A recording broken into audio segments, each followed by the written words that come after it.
Hi, we're Houston We Have Coffee. I'm Ben Young. I'm JP Griffith. And I'm Colin Shaw. Today we'll be hearing about our prototype development process, but before we do, a brief introduction to our project. So our project allows astronauts to proportion creamer or sugar into their coffee, so that ideally one day they'll have a better tasting cup of coffee on the International Space Station.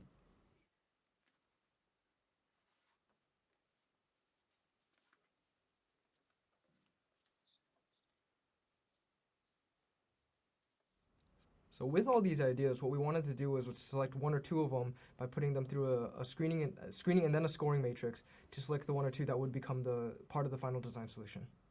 So the first part of our design solution after our screening and scoring matrix was the toothpaste squeezer. This allows us to apply pressure to a bag, has high safety standards, and doesn't involve any sanitary issues. Another high-scoring prototype we had was the rolling device. So as we combine these prototypes, we get a rolling mechanism which applies pressure to a bag, goes through an adapter into the coffee pouch. So this first prototype was designed by taking the toothpaste squeezer idea and combining it with the roller idea. So it wasn't much more advanced than that. Essentially, we slapped these two ideas together with a series of bolts into a couple of balsa blocks. So as we take a look at this first prototype, we can actually take a look at the squeezing mechanism. So much like the toothpaste squeezer, the clamp on the front half of this prototype applies pressure to a bag. In this case, not a toothpaste bag.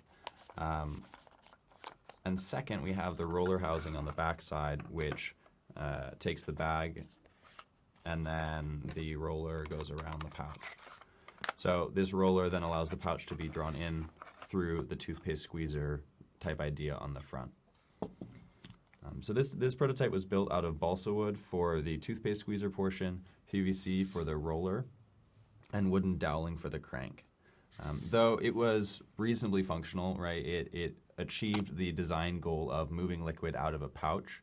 It's overweight and it's not particularly accurate. So we don't have any way to measure the accuracy of this device, and it's also very low fidelity. So this is our second prototype after the first proof of concept. As you can see, we still have the clamping lips in the front, modeling after the toothpaste squeezer, and we have a roller housing in the back that we're able to put the pouch through and clamp down on it. All right. Again, we have the crank made out of metal this time instead of a wooden dowel that goes around the bag and draws the bag in with a rotating motion, therefore squeezing the liquid out. One of the major drawbacks of this design was the weight of it. Even though it was better put together than the original proof of concept, it was way heavier and much larger than the design criteria that we had set out allowed for. This was our third prototype. It too is made of acrylic, PVC, and a crank made of metal. The main goal for this prototype was to meet the design criteria. We decreased the weight and volume significantly. We used much lighter acrylic and thinner acrylic along with lighter and thinner metal. The design still works as the previous two prototypes did. Simply put the bag in and you can turn the crank.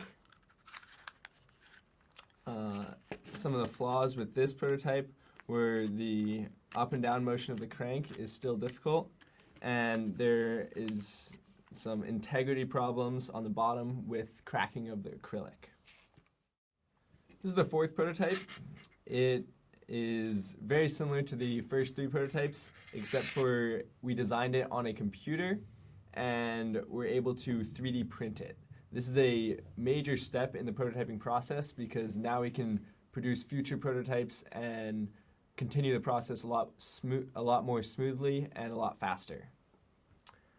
A major change we made in this prototype is the combination of the clamps and the roller housing. It's now in one unit, and the bag is still wound up by a standard clamp that was 3D printed. A large flaw with this prototype is the silicone lips.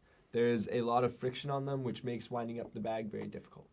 So given the issues with the front face geometry, we designed a detachable mechanism which allows us to test different geometries for the lips. So here we can clip in and clip out the different styles so that we can test from everywhere from a front face. This is just a slit with no filleting to a rounded 1/8 inch gap. So based on our testing, we found that the gap with the rounded corners did a much better job at reducing friction and pinching as the bag was entering the roller housing. So with that front face geometry, we've arrived at our 7th and final prototype iteration. So in this iteration, we rounded the back of the roller housing to reduce weight even further and some parts of the front. Another major change that we made in this iteration was that the crank is shortened to be about the same size as the roller housing. In addition to being the same size as the roller housing, we have these attachments at the end of the crank that allow it to resist being withdrawn from the crank or the roller housing just by falling out. So with this iteration, we have a design solution that has met all of our design criteria in both size and weight, and our other design criteria in proportion and condiments and being safe in microgravity.